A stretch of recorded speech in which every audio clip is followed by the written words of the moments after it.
Vertige mathématique.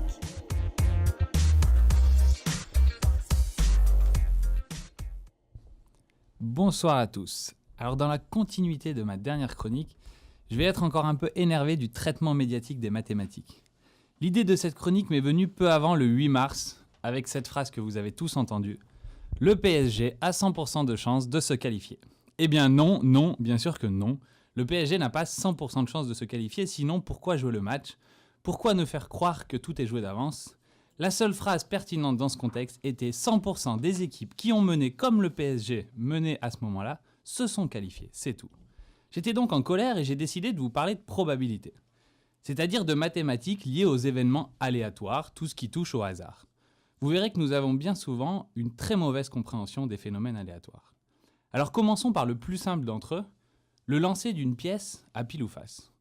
Imaginons qu'on lance 6 fois de suite une pièce à pile ou face, et vous allez, les chroniqueurs présents autour de la table, me donner une réalisation possible de ce qu'on peut obtenir, c'est-à-dire une suite aléatoire de 6 pile ou face. Alors je vais commencer par exemple, on peut avoir pile face, pile face face.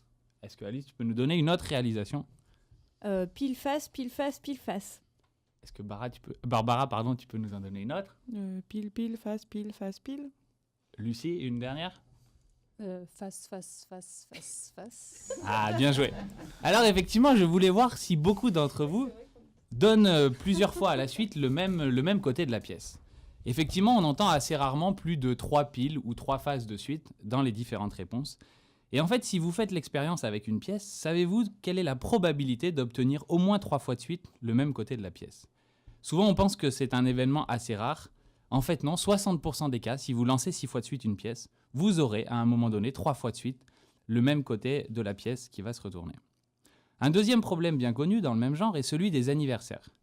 Imaginez que vous soyez dans une classe de 23 élèves.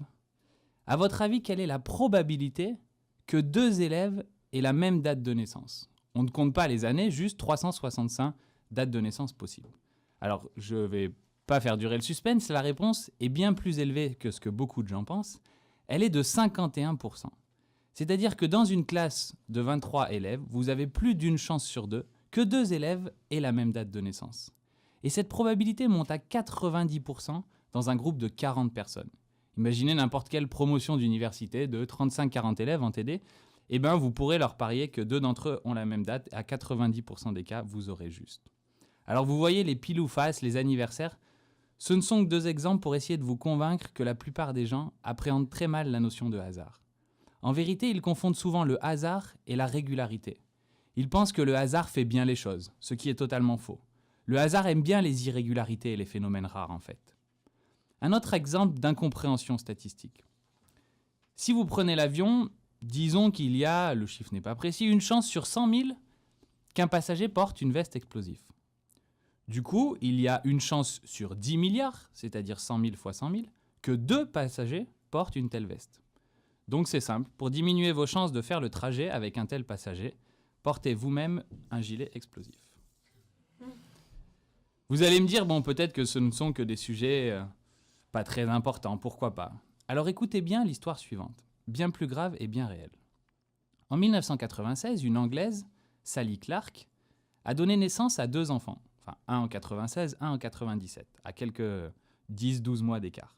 Ces 2 enfants décéderont de mort subite du nourrisson dans les quelques semaines après leur naissance respective. Un pédiatre, alors, le professeur Roy Meadow, s'est penché sur les données statistiques concernant ces morts subites du nourrisson. Il constate que dans une famille comportant les caractéristiques de celle de Madame Clark, un enfant a une chance sur 9 000 de subir la mort subite des nourrissons. Il fait le calcul, donc la probabilité que 2 enfants de suite décèdent de cette manière-là sont d'une chance sur 81 millions. Il en conclut donc que les parents ont tué leurs enfants. Et en 99, Sally Clark sera condamnée par la justice anglaise à la réclusion criminelle à perpétuité pour le meurtre de ses 2 enfants, sous le seul motif statistique qu'une chance sur 81 millions, c'est pas possible. Il aura fallu attendre plusieurs années pour que cette accusation soit défaite, et elle l'a été sous toutes les coutures. Tout d'abord, évidemment, ce n'est pas parce qu'une chose arrive une fois sur 81 millions qu'elle n'arrive pas, surtout si 81 millions de familles y sont confrontées. Ensuite, je ne rentre pas dans les détails, mais le calcul du pédiatre était totalement faux à cause d'une erreur d'indépendance de 2 événements rentrant en compte dans le calcul de ces probabilités-là. En vérité, des probabilités plus fines calculées dans ce contexte-là montrent qu'il y avait une chance sur 17 000 que cette famille ait 2 enfants décédant à cause de la mort subite des nourrissons. Mais surtout, et c'est sûrement le plus important, ce qui échappe peut-être aux non-matheux, c'est que ce calcul n'est pas le bon, il n'est pas du tout pertinent dans la question. Le seul qui le soit réellement, c'est le calcul de la probabilité que cette maman soit coupable, sachant que ses 2 enfants sont morts précocement. Et non la probabilité que ces 2 enfants soient morts de mort subite du nourrisson. Ce qui est très différent. Et c'est un calcul de probabilité conditionnelle. Un calcul plus précis, donc, mais relativement élémentaire, c'est du niveau lycée, montre que cette probabilité est en fait inférieure à 1/3. Donc selon les mathématiques, il y avait moins d'une chance sur 3 que cette maman soit coupable. Autrement dit, le motif du docteur Mido est totalement irrecevable. Sally Clark sera alors libérée en 2003 et ne se remettra jamais de cette condamnation puisqu'elle se suicidera 4 années plus tard. Heureusement, ces faits divers ne courent pas les rues, mais méfiez-vous, les probabilités et statistiques sont partout et peu de gens les comprennent vraiment. Je vous épargne une discussion sur les sondages qui me mettrait sûrement de nouveau en colère. On nous raconte souvent n'importe quoi en matière de statistiques, et bien souvent les citoyens non seulement ne maîtrisent pas la technicité mathématique, mais surtout ils n'ont aucune intuition fiable en matière de probabilité. Et comme je l'ai dit dans ma dernière chronique, pour ne pas se faire avoir, il faut que nous ayons autant d'exigences pour nos enfants sur la maîtrise de ces mathématiques élémentaires que sur le besoin de savoir lire et écrire. Pour essayer de vous redonner la pêche, on écoute Art de rue de la Funky Family.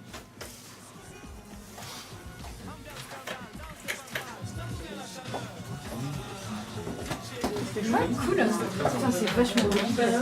C'est génial en fait.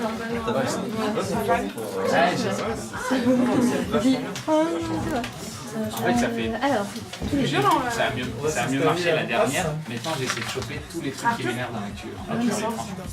je voulais vous essayer là. Ce qui mixe, ce qui parle sur la zik et ce qui tague sur les fourgons. C'est un mode de vie, une chose qui nous rend sérieux. Un besoin unique.